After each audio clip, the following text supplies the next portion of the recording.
Welcome to Turmeric and Tequila with your host, Kristen Olson. Questioning a better way, one gracefully disruptive conversation at a time. Hi guys, welcome to Turmeric and Tequila. I am so excited to be here today. We are in Big Up Studios, local to Denver, and we have a rock star in the house, Gabriel Sandoval, owner and thriving fitness enthusiast of CrossFit Mob. We are going to talk about all things CrossFit fitness, lifestyle, leveling up, and just running a business here in Denver. Welcome to Turmeric and Tequila. I'm excited to be here. We have Gabriel Sandoval, aka Gabs, in the house today. You know I'm a CrossFit enthusiast, longtime lover, and this dude has been in the game about as long as I have.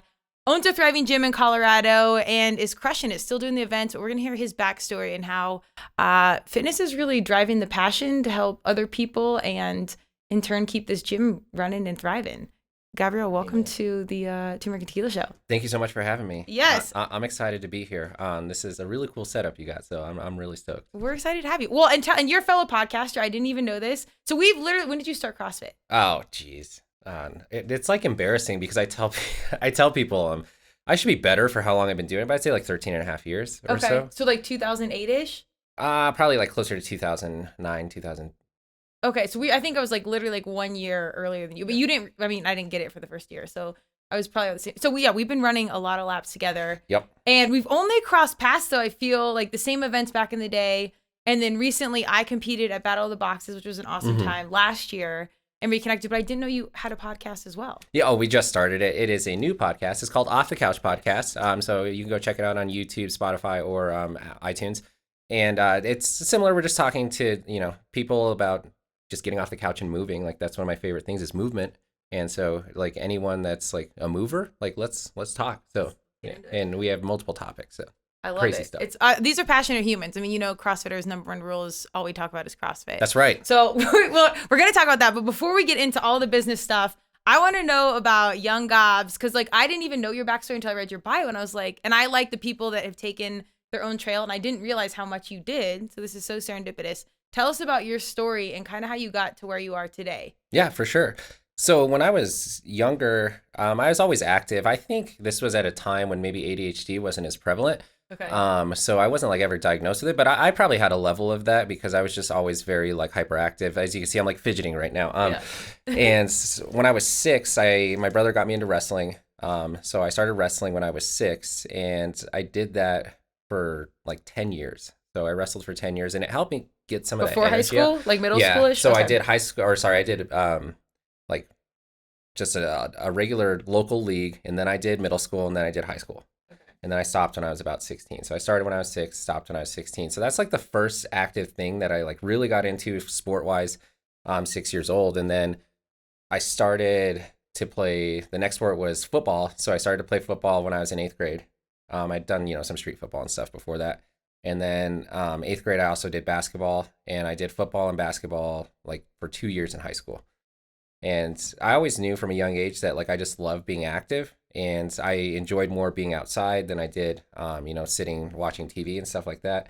And then somewhere in the midst of there, I picked up skateboarding and snowboarding as well. So like I love movement and being active. And it was funny, kind of this like serendipitous story. I was just thinking about this the other day when I was a senior in high school. I had gym class, and I would lead the warm-ups for gym class, really? Like the stretches and stuff. So yeah, my gym teacher, Mr. Mades, shout out, brother, if you're still at Horizon.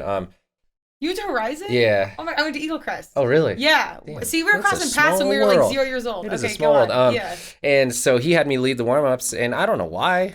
Maybe I didn't ask. But anyways, and so I'd lead stretches and stuff. And you know what's so funny? I've just been doing this lately, and I keep thinking about it. Is I will lead stretches for my CrossFit classes very similarly to how I led stretches when I was a senior in high school. And it's so crazy how like those two things happened to meet up, where it was almost like that was like foreshadowing for my life. Absolutely. Of like, hey man, like this is kind of what you're meant to do. And it also like solidifies for me what I'm doing, like fitness and active wise, is because like you've been doing this since you were young, and whether or not you recognized it, like I feel like there's a part of me that was meant to do it. 100%. We talk about that, comes up on this podcast all the time. That's why I always say, I'm like, tell me the young stuff. I'm like, it's so funny I did this. And because universe, God, Madonna, I always say whatever you believe, is telling you which way you should go. We're just not listening till the process happens. Yeah. But okay, so we're in middle school stretching. What happened after that? Yeah. So I was actually really good at wrestling. I went to state a couple times. I never won. And I just like always like, I feel like been athletically gifted. Got into football, 8th grade, started playing linebacker, which wasn't my best position. I'm like not. Were you pretty big in high school? I was at the time. You know what's funny about that is I think a lot of high schools do this is my coaches would fabricate on like the stat sheet like my actual size, and they put that I was like 190 and like 6'1", and like I don't weigh 190 right now. I weigh like 187 or something, and I've never been 6 feet tall in my life. I got to 5'11" at one point, and now it's like 5'10" and a half. I don't know. I think I'm shrinking. I did have like my disc shrunk a little. I had back surgery, so that we could talk about that too. But anyways, so like I was into sports. I always knew that like I wanted to do something athletically, like just move my body. Played football, played a little bit of basketball in high school. Wasn't like I was good at basketball, not like amazing. I was better at football. I was probably the best at wrestling. I should have stuck with that. Yeah. But in high school, I had a little bit of like a divergence where I decided to kind of go like test the party scene. Okay. And I kind of got sucked into that a little, and that really took the wins from my sails as far as like pursuing sports past high school. Just because I like wanted to go chill with my friends. For sure. And, like, you know, I was underage, but I was drinking. And yeah, you know, there was one time I went to football practice high. Really? Not one time. I think I did it a couple times. I was gonna say, I think what high school did you go to? Horizon. Oh, Horizon. Okay, so I was thinking Horizon Middle School, but either way, Eagle Crest is close. Horizon High School. Yeah, I know where Eagle Crest is.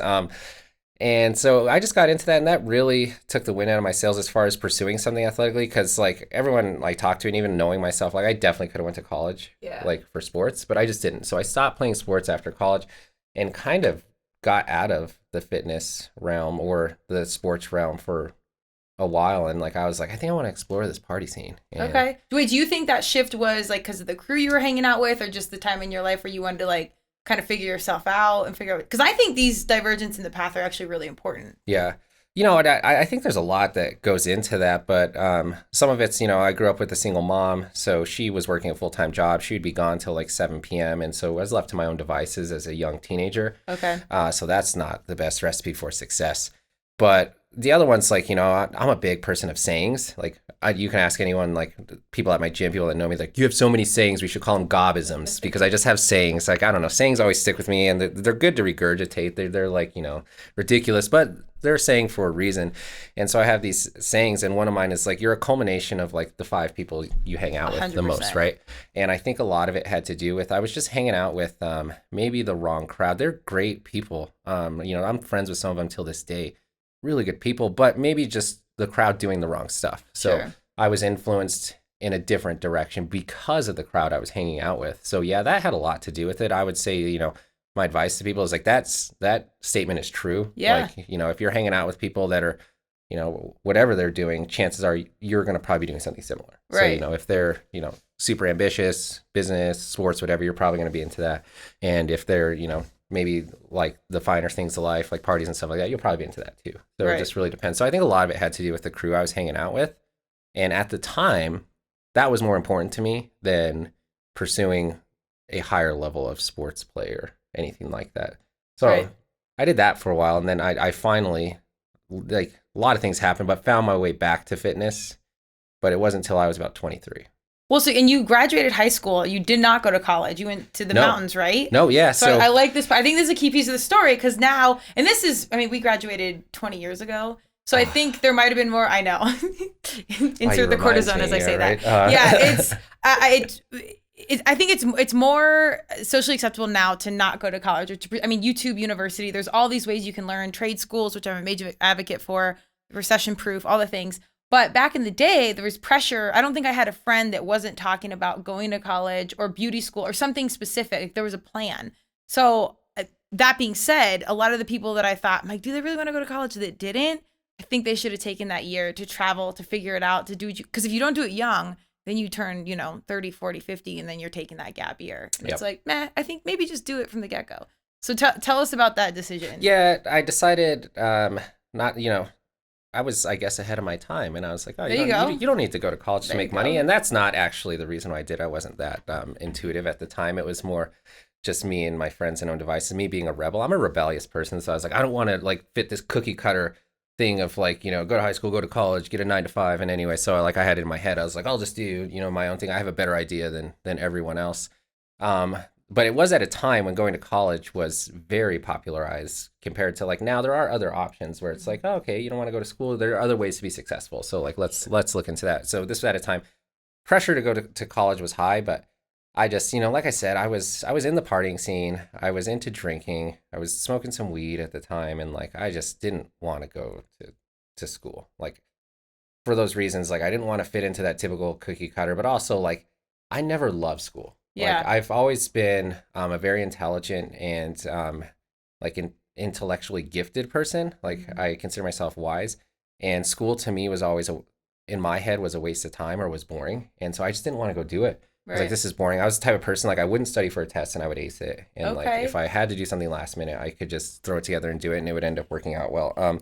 So school never interested me. It didn't grab my interest, which is like I think a pitfall of school is like there's one size fits all. Yeah. And we need to find different ways to educate people. Anyways, that's a whole nother conversation. But I decided not to go to college. And were you looking at all, or was it like a definitive pass? No, it was just more like a hard pass. Also, my like grades in high school weren't great. Okay. Like I barely graduated. My senior year, I had to take night school classes. Did you at least get an A in gym? I did get an A in gym. Okay, good. You know, the only class I think I got an A in my senior year. You know what's funny is I when I put my mind to it when I was a sophomore, I got a 4.0. I totally believe it. Yeah. And then I just, you know, I fell out of that and was hanging with, you know, a different crew, I guess, that wasn't into getting good grades. That was more into the partying, but yeah, so I barely graduated. I had to take night classes, and I remember I had finished taking my night classes. They were in downtown Denver. My school's way up north. And I took the like certification that I finished this class to my advisor or my dean or whatever from high school. And I was like, yeah, I took this night class. I know I need the credits. And this was literally like a day before graduation. Nice. And like I was convinced I wasn't going to graduate on time. Perfect. And like I knew I was going to graduate, but I was like, I don't think I'm going to graduate on time. And I was like, whatever, you know, I don't really care. My family was pissed. My mom was really pissed. You know, sorry, Mom, I caused you a lot of stress. And I handed her that certificate, and she's like, Gabe, she called me Gabe. She's like, Gabe, you get to graduate. And I was like, what? And so like the day before graduation, I found out I get a walk. They had like an extra cap and gown that like wasn't even my size. So I ended up walking, graduating, and, you know, just barely finishing high school by the skin of my teeth. It probably wasn't a good idea for me to go straight to college. Right. So I ended up I think I took like 3 years off. Okay. Or at least 2.5. The first like year was for me to just be like a young teenager to do what I wanted. I had a job. I got a job. I've always been in the service industry, so I had a job at a restaurant. It was probably Olive Garden at the time or Tokyo Joe's, one of the two. And I had an apartment with some roommates, and we paid rent, and we just did whatever we wanted and drank and like smoked. And I did that for about a year. And then I had like some weird crap happen with like our friends group. We got into some bad stuff. Some bad stuff happened, and I ended up deciding I wanted to move to the mountains. Okay. At this time, I'd been snowboarding for like, I picked up snowboarding, I think, when I was like 12. It was like the first time I went. It was big in like early 90s, and then like really started to get big. Shaun White and the whole thing. Yeah, the first time I ever went was with my sister. We went to Copper Mountain, I remember, and I couldn't barely stand up. But so I got into it when I was 12, and by this time I was like, I don't know, 20 or so. So I've been doing it already like 8 years. And so I decided, I was like, I think I want to like try to like become a professional snowboarder. Oh, okay. Or something like, I don't know. It sounded fun. Yeah. And so I moved to the mountains. I moved to Silverthorne, which is by Keystone. We have a resort here, Keystone. It's my favorite mountain till this day. So we moved up there. I got a job at the resort. We got like a ticket checker or something? I was guest services. So I wasn't, those are called lifties. So I wasn't a lifty. I was guest services, which is kind of just like a way of saying you do like everything else that involves a guest. So like every now and then we do ski check or locker check or like just walk around and like help people. Are you lost? Here's where you go. Gotcha. Random stuff like that. So I moved up there working at Keystone, and I snowboarded almost every day because I was trying to become That's awesome. a competitive snowboarder. I did competitions, but I wanted to take it to a higher level, but I quickly realized, I think the closer you get to like a goal like that, like, whether it's professional snowboarder, professional CrossFitter, professional whatever, the closer you get to it, the more you realize how hard it is to actually get there. It's kind of crazy how that happens. Like, I think I'm like the most fit I've ever been, but I also am humbled by how hard it is to be a games athlete. But so as I got better and stuff, I just realized like, man, these guys are just on a whole different level. Like there's like, I was good, but like good is not amazing, and they're amazing. And I think professional snowboarders have this gene where they just like don't have fear. I was gonna say there's a fearlessness. I had a level of fear. A lot of people say I'm reckless and like I don't have fear, but like I have a level of it that's just not a professional level, I guess, because like they'll look at like a 80-foot jump and be like, oh cool, let's throw it. And like I'm just like, if this goes wrong, I could die. And yeah, I think the cusp for me, that starts to happen around 50 feet and bigger. Other than that, it doesn't really happen. So anyways, I quickly realized that like, okay, this is probably not gonna happen. And it might have if I would have stayed up there and lived up there and tried harder. But I was at that age where I didn't have to try too hard for things to come to me naturally. Like in sports and in academics, like I didn't have to try too hard. And so I was kind of frustrated at how hard I had to try to make that dream happen. And, this is all like stuff I realized years later. I didn't realize this at the time. It was more me just kind of going through it. And then after that first season, I decided I wanted to go back to school. Oh, what flicked that on? Do you think you like partied yourself out, or once you see that difference between good and great? And like, I do think our competitors, like a fire is always there, and then it just takes one thing to stoke it and be like, and the focus like aligns. Yeah. So, I mean, there was like this catalyst that I ended up moving to the mountains, which kind of, I think, is what actually forked my story a completely different direction. It's kind of a deep story, or like whatever you want to get into. I'd love to hear it. So when we were younger, my best friend, his name was Andy, and my buddy JP and Sean. Sorry, I'm incriminating you guys. It's okay. It's in the past. We used to have we used to sell a bunch of weed. Okay. And so you're an entrepreneur from the get-go. Yeah. Dead serious. I'm funny, but also serious. It is. Like now it's legal, so it's like I don't know if weed dealers even exist anymore. Anyways, so it's funny. It was illegal at the time, so we would sell illegal weed, and we're like 19 or whatever, and we were actually pretty good at it. We were probably the biggest in like the area. Seriously? As far as like selling weed, we used to pick up like $25,000 at a time. Like, yeah, it was a lot. Were you making more money back then than now? I'm just kidding you. Probably. Like, to be honest, probably. And it was much easier work overhead. Too. Yeah, I was going to say. It's a sweet gig if you do it right. Like, people come to you. We're not advocating for that. You have to trust it. Yeah, don't do it. But anyways. Don't get those 5 people around you. And then they come and they buy it, and then they usually will smoke you up. So it's like, you're not even smoking your own stuff. Anyways, so we had this big production going on, and everything was going good. We were making stupid money, and things were going good. And my buddy, I think, like it's just we always want more. For sure. And I think that greed started to set in. Absolutely. And my buddy decided that he wanted to start selling something a little bit harder, with maybe has more money potential, which is cocaine. Okay. And I was always never like about that. I didn't do it. I didn't like it. I was like, this is a different world. Like I said, I've always had like a decent head on my shoulders, or at least an understanding of like situational awareness. That's like, weed's one thing, but I was like, cocaine, like I've seen movies and like just stuff, and like, people get killed over this stuff. Well, this sounds exactly like your intuition with the snowboard jump. Like you can go right to the 50-foot, but past the 50-foot line, you've got big air, and then you've got cocaine air. So we're not going to... We're not going that big. Yeah. And, maybe that is something I'm good at recognizing my own personal lines. I don't know. But that was a line that was like, I don't want to cross this. And so they my buddy Andy, he wanted to do it. We were living together at the time. And we had a conversation I actually did with him. I was like, hey, I don't like this. I don't think this is a good idea. We had a lot of money. Yeah. And so he started picking up a lot of cocaine at a time. Well, the local market didn't like that. Okay. There, other people are like, who is this random person that just all of a sudden is like trying to take over the local game? Yeah. Which, in that... And those are small towns. Yeah, it was in Thornton. And in that realm, it's, it's called stepping on toes. It's like stepping on other people's toes, taking money out of their pocket. You're an entrepreneur, you sell drugs. Somebody else has a lot of money and comes into your territory, starts selling drugs, they're taking money out of your pocket. So you're not happy about it. So anyways, one of my old friends from high school was actually into that cocaine selling game, and he was mad that my buddy Andy was picking up so much and starting to sell. So he told 2 of his friends that we had 100 grand at our house and that they should rob it. And so he like is the one that told them that, which was a lie. There wasn't that much money.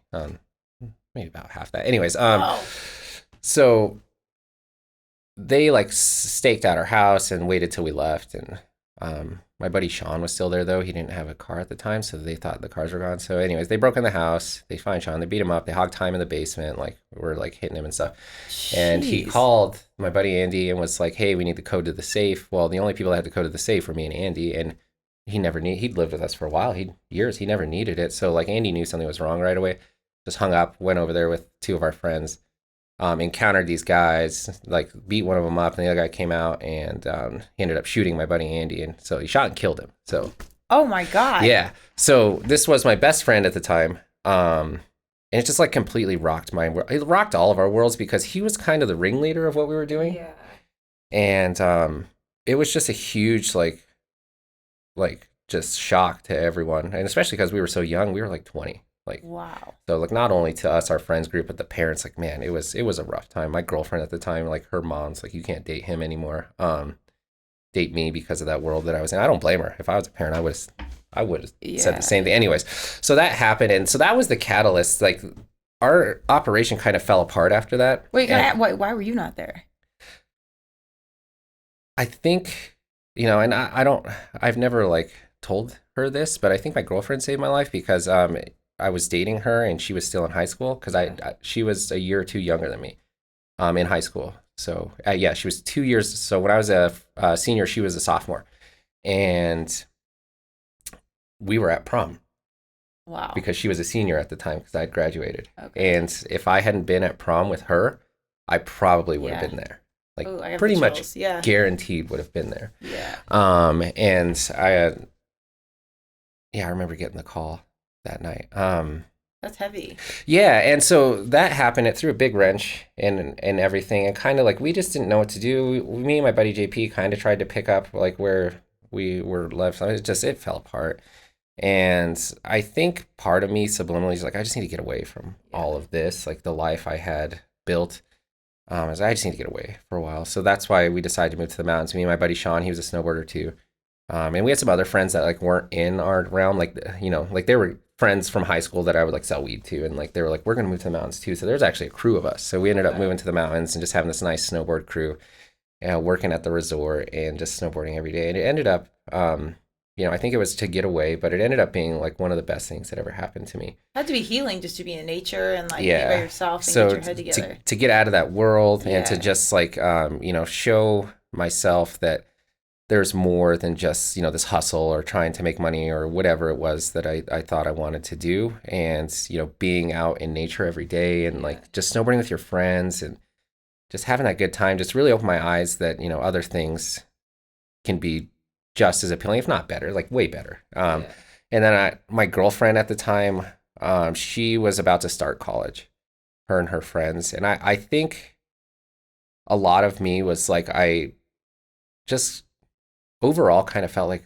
a loser, I guess, because I was like, man, like these people younger than me are going to college. Like I just didn't really see the direction I had no idea where my life was going to go. I was just like, I don't know if I'm going to live up here and snowboard or like go to school. And I saw that my girlfriend and them were starting college, and also like living in the mountains was a lot of stress on our relationship because I lived up there, she lived down here. Mm-hmm. We didn't see each other a ton. So I think like motivating factor was like, I want to go back to school for 2 reasons. I want to figure out what I'm going to do with my life. And number 2 is I want to be closer to my girlfriend, because at the time, like, we were in a pretty serious relationship. So that was the catalyst for me moving back. I lived in the mountains for a year. And then after that, it was fun. And I ended up moving back and going to school, and I started school at Metro University the next year, I think. Dang. And I never, like, I always thought growing up that college was something like that I would never be able to do or afford or get into, because I just didn't have a lot of help, and I didn't like pursue help. So I was just like, oh, like it's not something I can do. I'm too poor or whatever it was. I just convinced myself that it wasn't for me. And how quickly I got in was kind of amazing. Yeah. So I quickly just proved to myself, I was like, it wasn't that hard. You were just making excuses. So anyways, I got in, I got accepted. I remember being surprised that I even got accepted. So I got accepted. And I started college that next year. And I think that was in 2009. Okay. 2009, I started college. Yeah, Metro University. So I moved back to town, and then Did you have a job out here at the time? yeah. So like I said, I've always worked in the service industry. So I got a job. What was my first job when I moved back? I can't. Didn't that keep you around the weed and cocaine though? God. Like, there's so I mean, everyone needs to be a waiter, waitress, something food service. Like, there's no way you should not experience that at some time. I was like a pool waitress at a country club. Things. But yeah, there's this kind of stuff everywhere. It absolutely did. Because it is in that industry. You know, it's just kind of the way that industry is. You gotta move. But something I've been good at ever since I was young is like when I set my mind to something, like I'll do it. And there were multiple times growing up, even with my crew of friends, where I would take like 3 to 6 months off of smoking or drinking and just go sober, just because I was like, I'm just tired of like, I'm an anxious person and I love, I've realized this as I got older, like but I'm most comfortable in situations that I can either control or predict. Yeah. And when it's unpredictable, I get really anxious. And when I'm consistent, like when I'm high too frequently or like drunk too frequently, I feel like I'm losing control of my mind. Yeah. You quite literally are. Yeah. And I hated that. So like I would regularly just take little hiatuses and be sober for like 6 months or whatever. So I've always been good at just like kind of separating myself even while still hanging out. So I did that while I was a server. And I became a bartender too. My friends would drink all the time. And my first 3 years after shortly moving back, I didn't drink or smoke. I was completely sober for like 3.5 years. Oh, wow. Okay. Working in the service industry. Well, I think it's actually good because you get to see people intoxicated. And if you ever want to go sober or whatever, go to a bar, bartend, be in the mix, be there late night, and you see how it looks. And you're like, oh, and I'm clearly a fan of the party and the social. Yeah. But it's a total balance approach because like once you see the ones that get like that, but then stay like that as a lifestyle versus like a one-time good night fun, whatever, it's so unappealing. I think it's such a good checks and balances to be like, that's not me. Yeah, and it is because like you quickly realize that you're like, normally I'd be in the mix of looking like that. Yeah. And, when you're sober, it doesn't look great. When you're drunk, it's all. So you see Instagram the next day. It's all funny. You're like, you're taking all these pictures. These are great. You like look at them. You're like, these are terrible. What was I thinking? Like Paris filter quick. Like let's just forget this ever happened and we'll call it good. So I managed to keep myself out of that for a long time while I was serving and bartending, and I was in school. So probably ended up being really helpful to my success in college. But I'm trying to think of my first job when I moved back, and I can't remember, but I know I ended up working at Fridays. Okay. And so I worked at Fridays. I started as a server, then became a cocktail server. Do you have all the flair? Actually, it wasn't required. Oh, yeah. Really? Yeah, I know. That's a bummer. Yeah, okay. So you still had it to this day. We used to talk about it, though, like, and make fun of it from Office Space. Like, where's your 32 pieces of flair? Because all we had to wear was, like, one pin that said Fridays, I think, with your name on it. But, okay. So it was a little more laid back than that.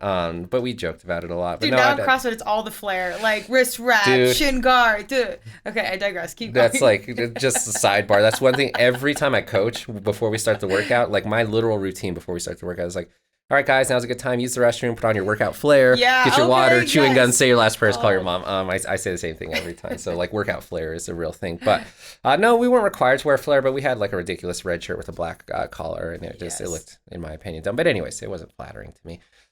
So I started as a server, became a cocktail server in the bar, and then I became a bartender after that. And working in the bar was probably some of the best money I've ever made, but it's also the most erratic hours I've ever had. Okay. So, bar closes at 2. Yeah. Last call's 1:45. We close at 2. And then you got to clean up and do your side work and, pay people out and make sure everything's good to go. And by the time you leave, you're lucky to get out of there on an early night by 3 a.m. Lucky. That's lucky. And so, you get home, you probably eat because you haven't ate all shift and you have to unwind. And, I'd be going to bed at like 4:30 in the morning. And sleep till something like 11 or 1 or something the next day? I was young and I was in school, so I'd sleep till like 8 and then go to school. Geez. Okay. Yeah. And, it worked for a year or two. You can ask my wife now. When we first met, she was like, you never sleep. Yeah. Because that's when I was doing this. She's like, I don't know how you never sleep. And like, I was young and ambitious and I was like, I don't need sleep. Like, sleep. Yeah, right. So I wasn't getting much, but crazy hours bartending. But man, it's amazing money. I always tell people, like, if you want to make a quick buck, like, you're looking for something to do, like, look into bartending, because like there were busy nights I'd walk home with like $900,000 like in my pocket. Really? Yeah. Wow. Like, it's absolutely nuts. I guess you have to be at a good bar that's busy. Some of those are coveted spots, yeah. But, I mean, for the most part, you can probably count on at least a couple hundred. Slow nights at the bar were like $250, $300. So it's just quick money. And, like, it's not easy work by any means, but it's not complicated work, I guess is the way I'd put it. It doesn't take a lot of, like, a ton of training. You do have to be good at it. But, so I did that through college. All 4 years? Yeah. Okay. When did you graduate college? 2014. 2014. Okay. So yeah, I started in 2009 and I graduated in 2008, I think, and it took me 5.5 years to graduate. What'd you major in? I double majored in biology and chemistry. I always tell people that it's just biochemistry, but they don't have that major at Metro University, so I double majored in biology and chemistry. That's crazy. Then I just say biochemistry. And those are hard majors. Those aren't like the athletes major. I was a comm major. I mean, business comm, because I played lacrosse. So it was like, well, I mean, business, you're using it. I'm not really like using mine per se. Like I do. When people talk about like, like you like, I know like some human anatomy and like some processes that happen in the body, like biochemically and stuff like that I can help you with, like proteins, like oxidation and muscle protein synthesis and stuff like that, but like most people don't care. So it's like, okay, so like I don't use it on like a daily basis. I would say I was actually supposed to go to med school and I didn't, which is still a point of contention till this day with my family. They're not, I mean, you're kind of in medical school teaching a CrossFit gym at some level, a very watered down medical situation. I mean, you're saving lives. No, I'm not being funny. That's for real. No, that's something I'm very passionate about, is that now I work in preventive healthcare. Yeah. And I'm a firm believer and passionate about that. But that's like, we could talk. What kind of doctor did you want to be? I wanted to get into orthopedics, like sports medicine. So I wanted to work with athletes. So like, regardless, I've always known I wanted to work with athletes and people being like fit and stuff like that. So, just kind of went in a different direction. And the evolution of that was after I moved back to town. I hadn't gone sober yet, so I was still like smoking weed and drinking and living with my girlfriend at the time. And we ended up breaking up. And I remember one of the last conversations we had was she like legit, we'd been together like 3.5 years. It's probably like, it's me being vulnerable. It's probably the most hurtful thing anyone's ever said to me. She's like, yeah, I just don't really feel like you're going anywhere with your life. Wow. And like, we'd been together 3.5 years. Like, I felt like we were in love, whatever. And I was just like, damn. I was like, well, I don't care when people I don't know tell me mean things, because I just don't care. Like social media, I don't know you. Like, you could say whatever you want and I'll just brush it off. But I think the things that hurt the most are from people you love. And it's like, you know me probably better than anyone else right now. And you're telling me you think I'm pretty much worthless. There's probably a level of truth to that. And so after we split up, I just decided to like U-turn my life at the time, even though, we'd taken already that fork in the road after my buddy passed away. And I was like, I need to figure my life out. Like, I don't want to be that person that's like going nowhere, quote unquote. Which I don't think I was, but like, I've just always been that person that's like, I'll show you. And so I went completely sober, like cold turkey. Next day, like stopped drinking, stopped smoking weed. I would even smoke cigarettes now and then. Like when I was drunk, I would like to smoke cigarettes, and I used to be drunk quite a bit. So like, I think I was kind of a smoker too. A cigarette smoker. And so I just completely quit all that cold turkey, and I started working out. Like, what did you just walk into like a 24-hour and like start lifting weights, or what'd you do? Yeah, because like growing up, this is like parts of the story we missed. Growing up, I was into exercise, like lifting. Okay, so you had some base knowledge. Yeah, to go back in the story, like my brother, when he was in high school, he's 10 years older than me.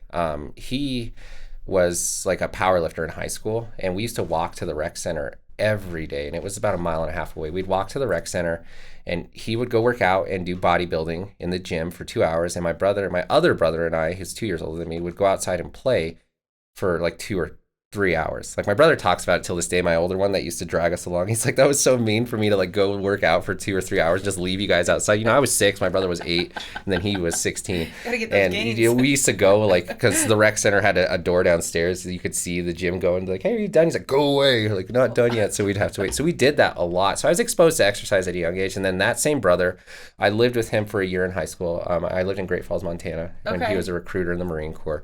And I really got into bro lifting then, quote unquote. Nice. And what we consider bro lifting is like curls, bench press, anything that's like not legs. And so I had already had like that history of like kind of being in the gym scene, but just not super committed at that young age. I was there, like I said, like naturally athletically like talented. So like things kind of came natural. I had a decent level of strength. And I'd fallen away from that when I moved to the mountains, became a snowboarder. You know, there wasn't really time to work out or anything. Well, that's not true. I told myself there wasn't time to work out. And I just fell away from that. And once my girlfriend and I split and I decided to like turn my life around, like I just turned back to exercise. Yeah. And choice. like, well, and it to a certain extent, like I've had old friends tell me, they're like, oh, you just traded one addiction for another. And I was like, well, absolutely. But I think, I think one's better for me than the other one. Yeah. You know, instead of doing substances, I'm just exercising a bunch now. So I turned to exercise, went cold turkey, just completely sober. And I started going to the gym 5 days a week. And I was going to 24-hour at the time and just doing some bro lifting. And I actually came up with this sweet split that I thought was perfect. And you know, maybe it was for my young 21-year-old self or whatever, 22-year-old self. And where I would lift on Monday, Wednesday, Fridays. And then I would have my cardio days on Tuesday, Thursday, Saturday. And I would always run like at least 5 miles. So I was like running a lot at least and doing my bro lifting. And so I had a very low body fat percentage and I was very defined, but I was not big. I was 150 pounds. Oh my gosh. Yeah. So that's lean. Yeah. Like people used to come up to me at the gym like, how did you get so lean? And I was like, I don't know. It's easy. But at the time I was very strict with my diet. I was running way too much. And I was just lifting, but I wasn't giving myself enough time to recover and enough protein to get bigger. So I was just really lean. And so I thought I was in amazing shape. Like I was like, oh dude, like I'm in such good shape. Like I'll show these guys what real shape is like. And then my brother, Raphael's his name. I call him Raph. He lived in the Springs, and so did my sister at the time. And they got into this thing called CrossFit. Oh, they started it first. Wait, where are you in the line of your siblings? I'm the youngest. You're the baby? That's right. Okay, so no wonder you're acting a fool. The babies are always running out there crazy. I'm the oldest, so I'm always like, sure. I have 3 younger brothers. I'm like, all 3 of you, never mind. Yeah. They're all successful in their own right. You're like the leader of the pack. Yeah, well, and it's funny because it was all boys and I was the girl, but it set me up in my life very well because a lot of times in my business, I was like the only female in the room. But anyways, that's funny. How did they get exposed to it? You know, I don't know if I've ever asked them that story. Was it in Colorado? Yeah, because they were living in the Springs at the time. You know what? I think I do know. Okay, so my sister Desiree, I call her Des, aka Les. I like to give her a hard time if she's listening. Yeah, sorry, Des, I love you. She has always, not always, but she's been into exercise like for a long time. She used to work at 24-hour as a like turbo kick coach. Oh, okay. And like do like, you know, kind of not like Zumba, but turbo kicks like Zumba, but you like that's do like kicks for real and stuff. cardio. Like if you've ever who used to like Billy Blanks, I think used to do stuff like that. So she used to teach classes like that. No one's called turbo kick. I don't remember the other ones. Anyways, and you might know this name. A guy that worked there with her at the time, his name was Chris Hoppy. That's Colorado. Yeah, he worked at 20. Yeah, he worked at 24-hour with her as well, and he was doing CrossFit. Oh, okay. And he was the owner of Progressive Fitness CrossFit. Yeah. In the Springs for a while. So I don't know if he's the owner at this. Anyways, I don't think so. That's how she got exposed. It's like Chris Hoppy was doing CrossFit. Small world. Okay. He introduced my sister at 24-hour. And then she somehow introduced my brother to it because my other brother was also living in the Springs. So like, was this military brother? Yeah. So I'm the only one of my siblings that didn't join the military. Oh, okay. Yeah. So like I said, I'm a rebel. Like I always thought I had a better idea of how to do this thing called life. And maybe I do now, but it took a long time. But anyways, always get the passes though. Oh, dude. You guys get extra time. Well, you want to know? Like, we have faith in you though. Don't worry. You want to know the funny thing about being the youngest? Is, and this is a very true statement because I've been yet to be proven wrong by anyone, is your parents stop having kids when they finally get it right. I I mean, I we always might say agree that. to disagree on that, but yeah. It's funny because like anyone else that's the baby always agrees. They're like, yeah, and then anyone that's like not the baby's like, come on now. Do we need And those like, traditional? I'm like, well, your parents stopped having kids after the last one, so they must have got it right. And I am like the most talented and best looking of all my siblings. Oh my gosh, so I hope they're all listening right no, now. they are. Then they would This guy, totally the just be ex. like, dude, this guy. Yeah. And like, that I think that's like the baby syndrome too. So we always think that we're special because the focus was on me. Growing. Anyways, so somehow my sister gets my brother into it. Okay. And I remember like this vividly. I was living. I had moved in with some of my friends from high school in a house on 128th and Holly. Okay. His name's JP. Shout out JP. He's a really cool guy. And so I was living there, and I would run like a mile and a half down the street to this Fitness 19.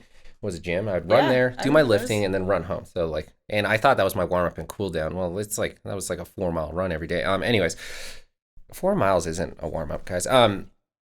And so I would do that. And so I remember one day my brother came to visit, and I think I'd heard that they were like doing CrossFit. I never even looked into it because I was under the impression I was like, what I'm doing is superior. Yeah. Like I'm better at exercise. Like you're the baby. And I'm the baby. Like like I'm athletically. I don't need to do whatever they do. So my brother's doing CrossFit. He's like, hey, I'm gonna come to the gym with you. And I was like, all right, cool. So we went to Fitness 19 just down the street, and he was doing a CrossFit workout. He's like, hey, do you want to do this with me? And I was like, no.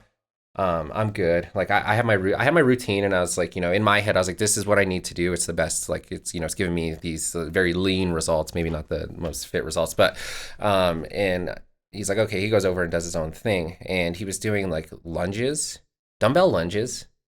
This was early CrossFit, which dumbbells I feel like took a hiatus and then they made their way back. Yeah. Anyways, dumbbell lunges and kipping pull-ups, and it just looked ridiculous. Like, kipping pull-ups, for those people that don't understand it, look ridiculous. I get it. They're completely ridiculous. But if you compete, you got to do I've been on the other side of this where like I didn't know about kipping pull-ups or do them, and I was like, that looks stupid. Like whatever that is, that looks dumb. So my brother's like, oh, you want to try it? And I was like, no, that looks dumb. And I was like, you're like flying up there. Like it looks easy. Like, that's like, do some real strict pull-ups like real people do, and those are harder. And he's like, well, oh yeah? He's like, you think you're in good shape? And I was like, I'm in amazing shape. And he's like, okay, cool. He's like, well, you should do a CrossFit comp, and like, let's see how good a shape you're in.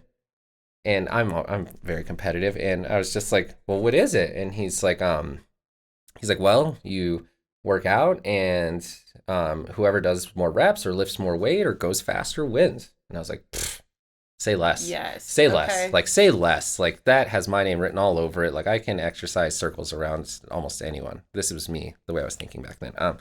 So I was like, all right, cool. So I signed up for a CrossFit comp before. Which comp? Ever doing it. Was called, oh man. Where was it at? It was in the Springs. They don't do it anymore. I don't know if it was CrossFit SoCo, I think. Oh, yeah. It was their early days. They were in like a smaller facility. The walls were white. Anyways, it was a Thanksgiving one. It was called Turkey Sign. It wasn't called the Turkey Challenge because we have one that's called that, but it was called like the Turkey Classic or something. Okay. It was individuals and teams of 4, depending on what you wanted to do. And so I signed up for the individual, and I'd never done CrossFit before. Signed up for a CrossFit competition. I can't believe you did a competition with having zero experience. Well, so I had 3 weeks to train. Okay. So. Okay. Yeah. So I did start training. Okay. And my very first workout, Des, this is my sister. This is probably why I give you such a hard time. Is she had me do Fran for my first workout. Oh yeah. Well, that's if you ever do a cert, that's like a lot of the level 1 they do it. And there's a lot of people who have never done CrossFit. It's a very hard workout. It's thrusters and pull-ups. And it's brutal. I did it with 65 pounds, which is the ladies' prescribed weight. Yeah. The guys' prescribed weight is 95 pounds at the time. And it took me about 9.5 minutes. Oh, did you do strict pull-ups? I did the version of pull-ups I knew how to do, which was probably a bastardized version of a strict and kipping pull-up. And it took me 9.5 minutes. I remember I was like dying, and I was like, damn, I've like never felt like this in exercise. The closest I would say that intensity I've ever felt was wrestling, either wrestling someone else or wrestling practice. Because that was also very hard, but it's a different kind of very hard. This was the worst I've ever, I say the worst. It was the most intense I ever felt exercising. I'd never had that stimulus before. Okay. Like everything was just on fire. Like things just, it kind of, all the dash lights are flashing red. That's like things are not right in your body. And I was just like, I feel awful. Well, it took me 9.5 minutes. Not a great time, but the biggest motivator for me is I watched another guy come in and do it. His name's Cody Jameson. Shout out Cody. He's still in the fitness realm. and he did it in like sub 3 minutes. Right. It's a quick with 95 pounds. So he did it with 30 pounds more than me. Yeah. Did it 3 times faster than I did it. And watching that, I quickly realized, I was like, dude, you're not in as good a shape as you thought. Yeah. And then I also realized, I was like, I think you're in a little over your head with this CrossFit competition. So anyways, I practiced a little more. They released the workouts like a week or two early. So I was practicing them. I couldn't snatch a 75-pound barbell over my head. I mean, unless you do it, it's not about strength, it's about technique and like all the things. Yeah, because they had hang snatches in one of the workouts, which now is a very light snatch for me. But sure. I just couldn't figure it out. It was like, it wasn't a strength, it was more technique thing. I just couldn't figure out how to like use my hips to establish momentum to get it overhead. I was like trying to pull, I don't know. All I remember is being really frustrated practicing the workout. I couldn't do it. And I ended up figuring it out the day of the comp. I started to like figure out how to like cycle it a little bit for me.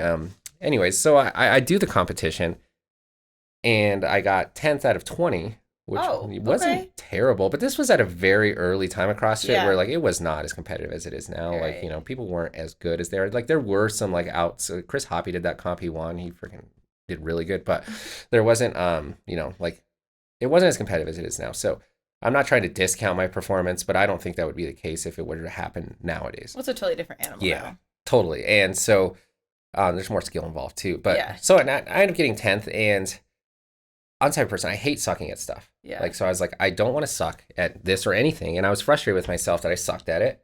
I was frustrated with myself that I thought I was in good shape, and I was quickly humbled that like I just wasn't in as good a shape as I thought. Mm-hmm. It's not that I wasn't in good shape, it's just I wasn't in as good a shape as I thought, or as fit.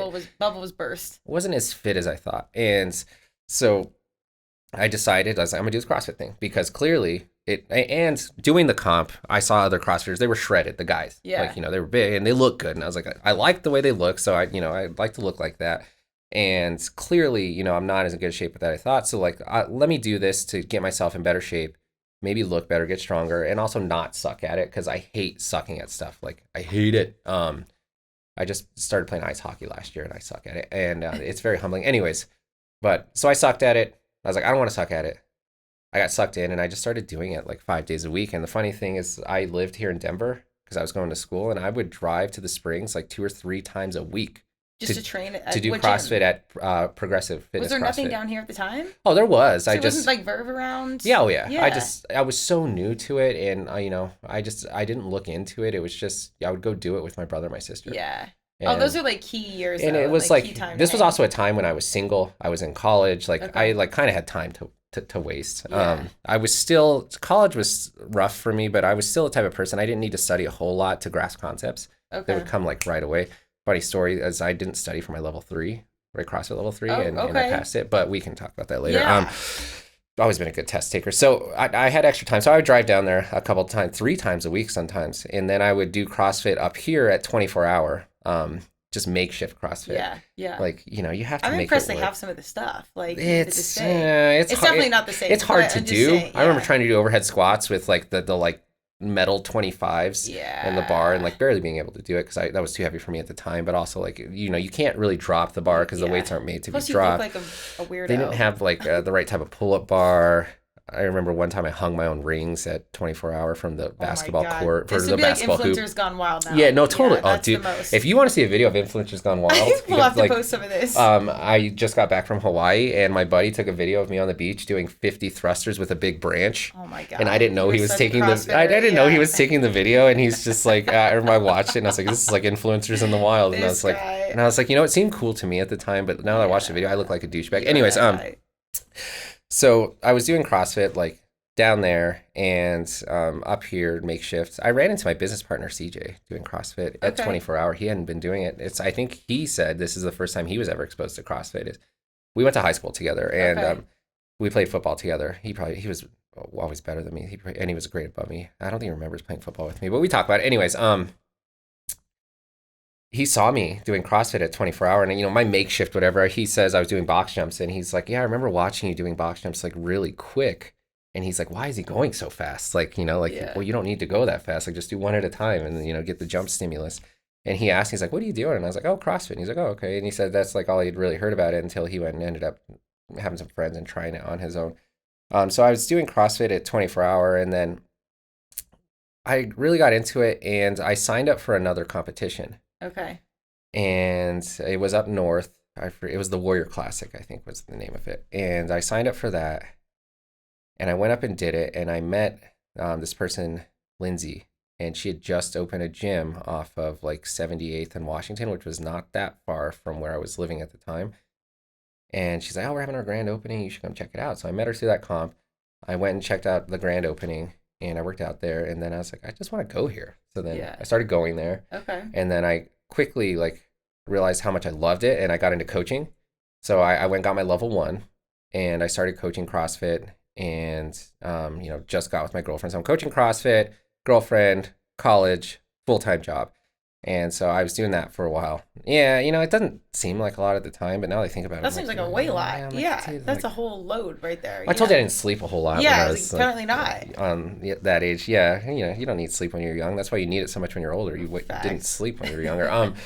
And so I started coaching CrossFit, and that's kind of like the whole start of my CrossFit journey. Was like once I started coaching, like I was in. You were hooked onto it. Yeah, and I was doing CrossFit 5-6 times a week, and coaching at least 3 to 4 times a week, not more. I forget. Well, it was 6 classes a week, minimum. That's a lot. It's a lot of energy. Yeah, we used to do trades back then. I don't know if CrossFit gyms still do. We don't. Where it's like, you have to coach a minimum amount of classes to get a free membership. A lot of gyms still do that. Yeah. So when did Mob come into play? Oh, this was years later. So like the funny story is the gym I went to is called Eminence. It's still open. And I was coaching there for a while, and Mob opened, I think like a year or something after Eminence. And I remember thinking, and they were very close to where I lived at the time. Like they were literally like a stone's throw down the street. And I remember like thinking of them as more as like rivals. Like, oh, this other CrossFit Well, there wasn't gym. A lot of us back in the day. So it was like high school rivalry. Like it was so JV, but there wasn't a lot of people doing it. It's totally the niche like community CrossFit used to have. It's still kind of there, but like it was like in the beginning, it was like very much like this community where everyone knew each other, and like so for sure it was like like who's the new kid on the block or whatever. It was Mob, and I remember they opened, and like I had never really been there, but I just immediately had this like bad taste in my mouth about it, just because I felt like like who's this coming in my territory, like the good gym's the one I go to. I feel like people think like that. And I ended up stopping coaching at Eminence, and I went and tried some different gyms, just looking for a different gym. And I went to some nice ones, didn't really like them. And I went to Mob, and like it was not nice. Okay. Like the equipment wasn't good. It was in an old auto store, so it smelled kind of like oil and gas just all the time. Like that smell never went away. And CrossFit usually is like a dirty garage. Like, that's kind of the vibe. And this was still at the time when that was acceptable, in my opinion. And so I walked in there, and the gym wasn't the nicest. The equipment wasn't the best, but man, the people were amazing. Yeah. Like Johanna was the owner at the time, and this other guy Dave, and like this other coach Kevin was there, and like Marion. Like they were just so nice. Like as soon as I walked in the doors, and they started talking to me, I just felt like this is home. Like the people made it. It wasn't the location. It wasn't the facility. It wasn't the equipment. It was the people. It was the community. Yeah, they made me join that gym. Because the way I felt, I was like, man, it's just, these people are amazing, and I want to be a part of whatever these people are doing. And so I ended up joining Mob probably 2 years after Mob had opened. So Mob had been open for 2 years. So I'd been doing CrossFit at this point, like 3-ish years at least. Okay, so still pretty new. Yeah, and like coaching it for at least 2. So I'd been coaching, and by this time I think I got my level 2. I got my CrossFit gymnastics certification, power athlete, CrossFit football. Did you have obviously in mind that you'd want to own a gym at some point? I mean, if you're doing all these certs and all these qualifications, or is it more like you just like the knowledge? Yeah, so I think it's a little bit of both. Like, I've always just been fascinated by CrossFit methodologies and fitness methodologies in general, but mostly CrossFit ones because I feel like they're the ones that hold true and that there's no BS in them. And I've always wanted to like work with athletes or people, but I don't think I'd ever like had an ambition. If you would have asked me at that age, I don't think I would have told you like, yeah, I'm going to be a gym owner. Like, I think maybe in the back of my head, it was like, oh, that sounds like a cool thought or something. But I was still in school. I had different plans, I was trying to pursue medical school or whatever I was going to do. So like for me at that time, it was more of a hobby, and I was very passionate about it, but I hadn't committed to it 100% yet. And so I would say I didn't plan on being a gym owner. No. And the opportunity kind of arose somewhat randomly. The evolution of it will make sense if I tell it. But no, I didn't plan on owning a CrossFit gym. Yeah. Well, I mean, most things don't go to plan. It's funny though also that you didn't love school, but then you were in college doing these certs like for fun. Like you were doing all this like intentional steps to learn. It just wasn't school, like, because I identify with that a lot. I mean, school wasn't my thing, but I think they had lacrosse. Like I wanted to play collegiately, so like that was my barrier of like get your work done, which I would have anyways. I just didn't enjoy it. You know, it's like doing the piece of workout like burpees. Like I don't want to do burpees, but I'm gonna do them because like so it's like the burpees of life of like, all right, I'm gonna go to school. We're gonna get this done because we got to get it done. So one box checks the other. But it's funny though, like my nerve was I don't really like school. I don't enjoy it. I love the social. I love the sports, whatever. But on the flip side, now when I can learn about my things, what I'm passionate about, I'm all for the knowledge and the school side of it. So it's funny how it flips. I think that evolution happens more often or more common than we would think. And I think part of it is, you become more mature. But in college, I also realized I'm paying to be here. So this is no longer a joke. Yeah. And you kind of get to pick the direction you want to go in college. So there's somewhat like I get to pick my classes to a certain extent within like this realm. But specifically with fitness certifications and education is like, I'm choosing to do this. I want to do it. Yeah. And so I think that level of freedom, like had me more invested because I was choosing to do it rather than being forced. I feel like when you're younger, it's kind of like being forced. Like you just have to go to school. Yeah. And like you have to do your prereqs and like you have to do these classes. And it was no longer have to. It was you get to and you're choosing to. So I think the level of seriousness I took it with and passion was a lot more prevalent because I was choosing to do it rather than being forced to do it. For sure. And college was kind of similar to that. Well, so tell me now, Mob is a thriving, we've been at the time and since 2008, 2009, 10, when you got in CrossFit, we had more CrossFit gyms per capita in Colorado than anywhere else in the country. It, this huge wave, this huge expansion. And then we saw this major decline because it's expensive to keep up. You got into the business side. I worked with Reebok for a while and so I was on the business and the athletic side. So I got to see how much some of the businesses weren't run like businesses. So it wasn't a surprise to me when I saw a lot of them phase out. How at Mob have you done such a good job, not only maintaining it, but maintaining it to thrive? I mean, it's a hard business to keep up and you guys have done a great job. Yeah.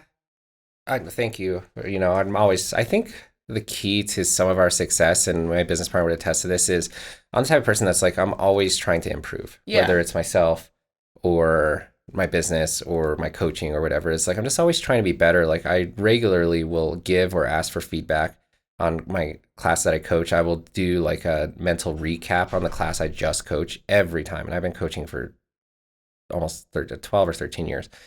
And, I think just that drive to be better, people see it. Yeah. And I think part of that becomes its own, like it sells itself when they see that people are invested at just making things better. Also, like I'm truly passionate about fitness and I'm truly passionate about CrossFit and its methodologies.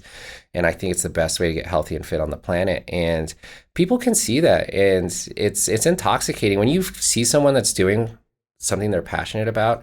That passion is intoxicating. It sucks you in and it makes you just want to be a part of it. And so when you see people with this passion just doing amazing things, you're like, man, I just want to like be a part of that. Yeah. And I feel like there's a level of that at I hope there is anyways, because I am truly passionate about what we do. And like, I don't feel like I just like talk the talk. I try to like walk the walk. And that passion and that drive, I think, is a reason for some of our success. Another part, I had a good foundation to start from that was built on community. I didn't open this gym. I just became the owner. So it did have a solid foundation built. What the previous owner specifically, Johanna, was very good at was she was just such a good community person. Yeah. The community is what I think keeps it like, open. I think I'm like better on like the business side and like kind of more like the logistical. Logistical stuff. But, she's very good at the community side. So we had that great foundation. So that was already a part of it. So like the community is the main reason why we stay or like why we're successful is just getting people to feel like they're a part of something. Yeah. Maybe even bigger than themselves, where it's like, I'm not just doing this just for myself or my own personal benefits. There's a level of that, but it's like, man, we're a group of people doing this together. Yeah. I think that's when you get, and as time goes on, we get older, we get disconnected from family, friends. You might have your family relationship, but you need that outside community of showing up. And the days, we've done this now for X amount of years. There's days you don't want to go or you're tired or whatever. There's many days, even now, it kind of got me back into it after like being like totally burned out, was showing up for my community. Like I really didn't care about the workout, but I was going to go see my friends, or I was going to go check in with them, or they knew they were expecting me to be there as I was expecting them to be there. So that's kind of what kept me in it. But that was also like my fuel for my life, like for what I'm doing, I'm with my varsity people that are business owners or parents or good community leaders. Like these are good, what I call like varsity humans, people that I want to be around. So whether I'm going hard and going towards the games or towards a comp or towards just getting through the week, I just want to go be around my people. And like, that's more than enough. Yeah. It's like your tribe. Yeah. 100%. I also tell people it's like that, there's like a podcast or something like best hour of your day. And it's just talking about how my dad always says that. Yeah. CrossFit classes should be like the best hour of your day. And so I'm a big proponent of that when it comes to what we do at the gym for those multiple reasons. That's like, I'm passionate about it, but also I understand for people, it is their outlet and they get to see their friends and like, there's that sense of community. And I think like the last thing that drives us to be successful is I'm always on the cusp of like innovation, I suppose, when it comes to CrossFit or maybe just in general, where it's like I'm always looking like what's CrossFit going to look like 10 years from now? Like not just like what does it look like right now? Like what's it going to look like 10 years from right now? And a lot of it for me has been there's going to be the evolution of it's no longer this grungy garage gym or whatever. It's like it's going to turn into like what else do you have? So like I try to make sure we're on the cusp of like not just offering good coaching, not just offering a good community, but also offering a clean facility with good equipment and amenities. The facility's beautiful, by the way. Thank you. Yeah, screens. You guys are ahead of I hadn't seen it in years because I got way out of it and I happened to do a comp last year. I don't think I even knew that you owned it. Like I was so disconnected from the crew because I was so far in it, but I was like, oh my God, this gym is gorgeous. Like this is like Beverly Hills of gyms out here. I don't know what's going on, but in the really CrossFit world, it is very nice. Yeah. We didn't think we were going to get it. It's 13,000 square feet. We have like those big ceiling fans and we have an infrared sauna. We have showers and locker rooms. Most CrossFit gyms don't have that. We're very blessed at the facility that we do have, and I recognize it's nice, but I'm also like looking for ways, like even now or just every day, like how can I make this better? How can I make this never better? Get too comfortable. Just like can I get some better equipment? Like, could we like install like some type of pool or something? I don't know, like, like a steam room. I don't know. Just trying to be ambitious like that. Like we offer towel service and stuff like that too. So I think, the combination of all those things is what continues to drive the success of successful businesses. It's like, if you have passion and you have good people and people see that you actually care, I think that's what is going to end up driving it to be hopefully successful. Yeah. In my opinion, that's a recipe for success. My professional opinion, that is a recipe for success. There you go. If you're passionate and you chase that passion and you just work towards it every day, don't just sit there and do nothing, you'd be surprised how far you can go. Like I'm a big believer of hard work pays off. Absolutely. And you don't always know like the path, the plan, the destination. You got to just show up, do the reps, kind of let it play out. And I love that you shared your entire story on that because I think one of the most intimidating places to walk into in this world is a CrossFit gym. Like you see ripped people, totally. Everyone's naked, the place is nice, they're lifting heavy weights. It's a hard place to walk into. And you think everybody came from like a D1 program or they're this and that. And that's not the case at all. Like most people I came from a top 20 D1 program and I had 5 bands my first day to do pull-ups. So whatever you're coming from, whatever your backstory is, like you can walk in and know that there's people there that have probably walked a similar path to you and it doesn't look like that at all. Well, and like we'll meet you where you're at. And you know, CrossFit HQ they're doing better. They haven't done us a lot of favors with marketing. This is a whole other podcast right here. Like, but yeah, I'm deep on the business side. The first, while for CrossFit, their marketing was forging elite fitness. Well, that word already kind of phases out like 90% of your normal consumer.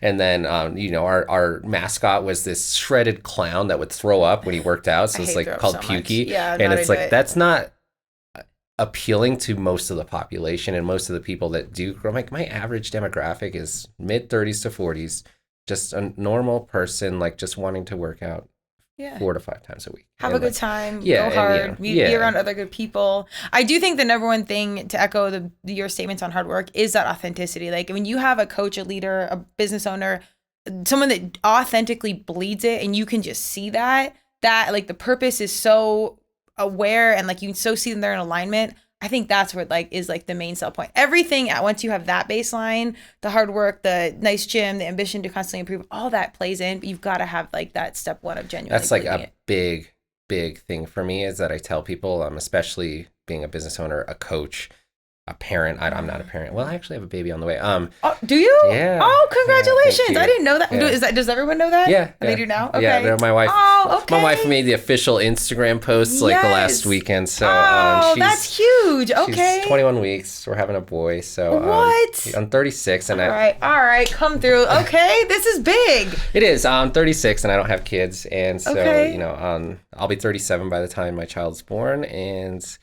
You got to don't buy into the stereotype. I'm 42, almost 43. Don't have kids. Might adopt. I have no idea what the path's ahead. We're baby steps universe. Yeah. So like I'm a little nervous, but I'm excited. Yeah. But it's never too late. Al Pacino just had a kid, and he's 82. Okay, that's a lot though. He's 82. Yeah, that's too much. Al Pacino and who's Robert the other dude? Yeah. Come on now. Like come on, guys. You're gonna miss like middle school. Well, I feel like. I don't know with modern technology, but that's kind of unfair to your kid because like I feel like by the time they're even like maybe in middle school or high school, like you're gonna be dying. No, like 100%. Like by the time your kid's 18, you're 98 or 99. Yeah, like you're not throwing the football. Yeah, you're not doing a lot of things. Yeah, so dude, you're 36 is not 98. Like no, you're good. no, you're so right. it's never too late. You're but right. I don't have kids, but the point I was getting at was I think. When you're in a point of authority, leadership starts from the top down. And this is important to me. And this is something I preach to my business partner, my gym manager, my coaches, and just people in my life is like, it always trickles from the top down. And you need to start, if you're in a position of leadership, it needs to start with you. And I always tell myself as a business owner, it starts with me.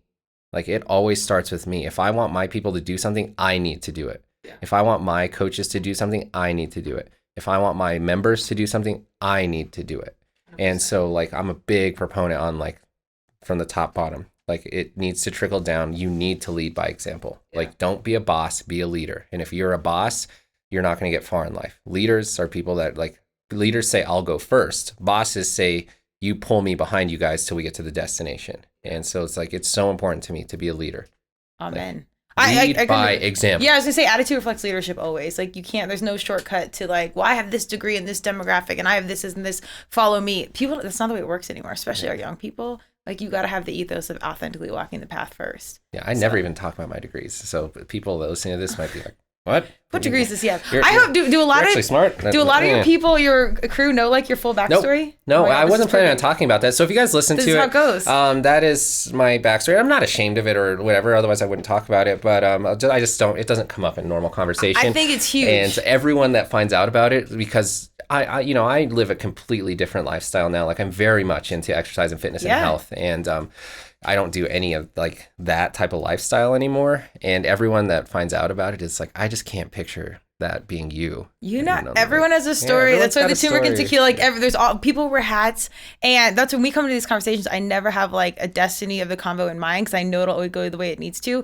But for a fitness human, for how stereotyped CrossFitters are, I think it's so important that they get to hear stories like this because people don't think it was just a straight line to the gym and you were born with abs and you were counting your macros and it's not that at all. So it's funny. It opens up the door. It's easy for you. I'm like, it's not. It's just like, I've just made it part of my life. It's not easy. It's just a part of my life. Like working out for me isn't something that's like, oh, I'm going to try to work out tomorrow. Like it's part of my schedule. So you have to commit to it. Yeah. And again, that's the difference between that good and the great. There's like the good, you can be that snowboarder, or you can be like the Shaun White.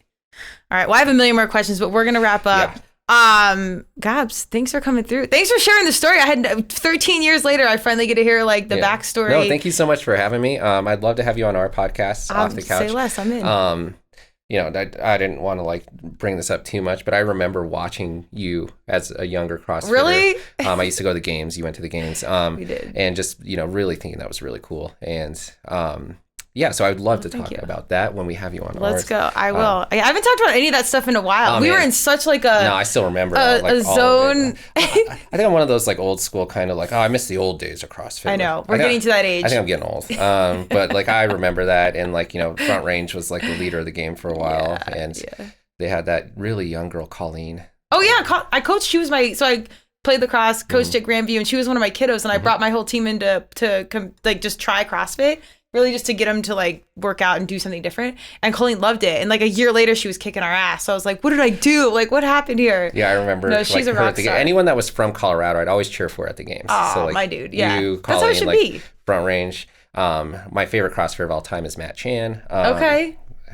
I still see him in I street might at the run into grocery you, store dude. by So me. like, that might be weird. Sorry, like I don't want to make it weird, but you are my favorite we have a stalker in CrossFitter. the house. Yeah. You won the Titan Games too. That was really cool. Oh, I forgot about that. Yeah. Yeah. Man, I'm a fanboy when it comes. We didn't even get into that. There's still like a crew of us that all live close together and we like run into each other at the grocery store. I'm not even kidding. I'm a big fanboy of CrossFit. Like I get fanboyed out when I see Kevin Ogar still. Like I'm like, oh my dude. Yeah. Dude, see, this is all the OG. These are name dropping. I try not to like let it come out when I see these people. That's just like, man. I think they're okay with it. I used to like yell at these people in the freaking crowds, like, let's go. We were like before Instagram was even a thing, so we missed it. I miss it. I remember one year there was regionals in there you go. Boulder. Oh my God. We'll have to unpack all anyway, this. sorry. Yeah. Like we could talk. Well, so wait, before that, where do we find, tell me where your website, where do we find CrossFit Mob? What do you want to share? Yeah, my business, it's www.crossfit-mob.com. You can book a free trial. We offer a free week. Come check it out. We're also on social media, CrossFit Mob. If it's TikTok, it's Mind Over Body Fit. And then my personals is The Gabriel Show, because that's what it should be. This is the best show that I watch, which is my show. There you go, except for this. And on the baby. And my parents stopped having kids when they finally got it right. Watch out for those young ones. Thank you for joining us. I appreciate you. Go drop in and do a workout. I can't say enough good things about their space, about this human. We'd love to have you. And just like the OG ethos you've had for CrossFit and the love for the game is contagious. Thank you so much for having me. This has been great. Thank you for joining Turmeric and Tequila with your host, Kristen Olson. Tune in next time, and don't forget to subscribe on Apple, Google Podcasts, Spotify, or wherever you listen.